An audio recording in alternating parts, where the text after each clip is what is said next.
আমাদের যে গতকালকে যে অনাকাঙ্ক্ষিত ঘটনা ঘটেছে সেটার সাথে কারা জড়িত ছিল আমরা তার একটি সাংগঠনিক প্রক্রিয়া যাচ্ছি এবং প্রক্রিয়ার অংশ হিসেবে আমাদের যে তদন্ত কমিটি গঠন করা হয়েছে তারা 7 কার্যদিবসের মধ্যে তদন্ত রিপোর্ট প্রকাশ করবে।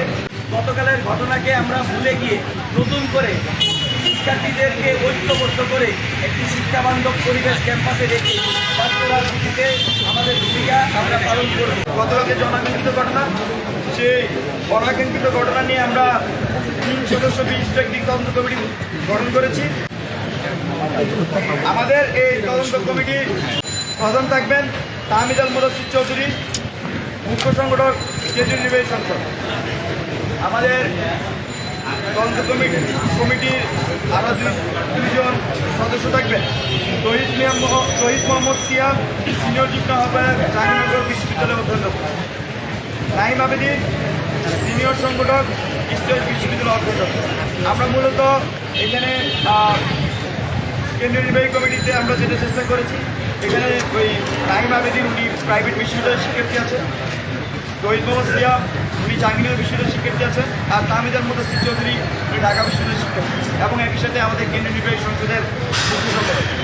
তো আমাদের যে গতকালকে যে অনাকাঙ্ক্ষিত ঘটনা ঘটেছে সেটার সাথে কারা জড়িত ছিল আমরা তার একটি সাংগঠনিক প্রক্রিয়া যাচ্ছি এবং প্রক্রিয়ার অংশ হিসেবে আমাদের যে তদন্ত কমিটি গঠন করা হয়েছে তারা 7 কার্যদিবসের মধ্যে তদন্ত রিপোর্ট প্রকাশ করবে এবং তার ভিত্তিতে আমরা কারো বিরুদ্ধে সাংগঠনিক ব্যবস্থা নেওয়ার প্রয়োজন হলে আমরা তাদের বিরুদ্ধে অবশ্যই সাংগঠনিক ব্যবস্থা নেব। গতকাল আমাদের আত্মপ্রকাশের দিন ছিল, কিন্তু আপনারা দেখেছেন যে গতকাল কিছু অনাকাঙ্ক্ষিত ঘটনার কারণে আজকে এই বিষয়টি সামনে চলে এসেছে।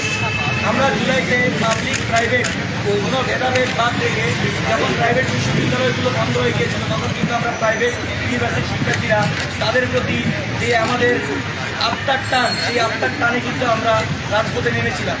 সেই আত্মার টান ধরে রেখে ভবিষ্যৎ রাজনীতিতে যে নতুন রাজনৈতিক বন্দোবস্তের কথা বলছি, সেই ভেদাভেদ ভুলে গিয়ে আমরা সেই নতুন রাজনৈতিক বন্দোবস্ত গড়ে তুলতে চাচ্ছি। আপনারা জানেন যে বেসরকারি বিশ্ববিদ্যালয়ের শিক্ষার্থীদের ইন ক্যাম্পাস রাজনীতি না থাকার কারণে আমরা জাতীয় রাজনীতিতে অংশগ্রহণ করার দিকে ধাবিত হচ্ছি। জাতীয় রাজনীতিতে অংশগ্রহণ করার অভিজ্ঞতা খুবই কম, কিন্তু আমাদের এই জুলাই অভ্যুত্থানের পরে সেই নতুন রাজনৈতিক আকাঙ্ক্ষা তৈরি হয়েছে। সেই আকাঙ্ক্ষাকে কীভাবে সুন্দরভাবে একটা শেপ দেওয়া যায়, পাবলিক প্রাইভেট মাদ্রাসা ন্যাশনাল কাঁধে কাঁধ মিলিয়ে নতুন বাংলাদেশ গড়া যায়, তাতেই আমরা বদ্ধপরিকর। আমরা চাই পাবলিক প্রাইভেট ঢাকা বিশ্ববিদ্যালয়, স্টেট, নর্থ সাউথ, ব্ল্যাক, মাদ্রাসা, আলিয়া, কাউমি কোনো ধরনের ভেদাভেদ না রেখে গতকালের ঘটনাকে আমরা ভুলে গিয়ে নতুন করে শিক্ষার্থীদেরকে ঐক্যবদ্ধ করে একটি শিক্ষাবান্ধব পরিবেশ ক্যাম্পাসে রেখে ছাত্র রাজনীতিতে আমাদের ভূমিকা আমরা পালন করব। এবং গতকালকে যে অনাকাঙ্ক্ষিত ঘটনাটি ঘটেছিল, নারী শিক্ষার্থীদের গায়ে হাত দেওয়া হয়েছিল, অনেক দুই শিক্ষা প্রতিষ্ঠান থেকেই আহত হয়েছে। এই বিষয়টা নিয়ে আমরা তদন্ত কমিটি গঠন করেছি। সেই তদন্ত কমিটিতে আমরা 3 বিশ্ববিদ্যালয় থেকে 3 জন রয়েছি। 7 কার্যদিবসের মধ্যে আমরা সেই তদন্ত রিপোর্ট দিয়ে সাংগঠনিকভাবে আমরা ব্যবস্থা গ্রহণ করব।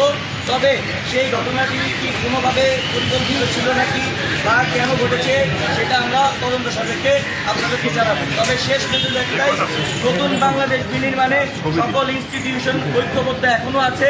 ফ্যাসিবাদী দোসররা যারা এখন পর্যন্ত বিভিন্ন জায়গায় থেকে এখন পর্যন্ত ফ্যাসিবাদের পুনর্বাসন করার চেষ্টা করছে বিভিন্ন ইস্যুকে কেন্দ্র করে, সেই ইস্যু কখনোই তারা সফল হবে না।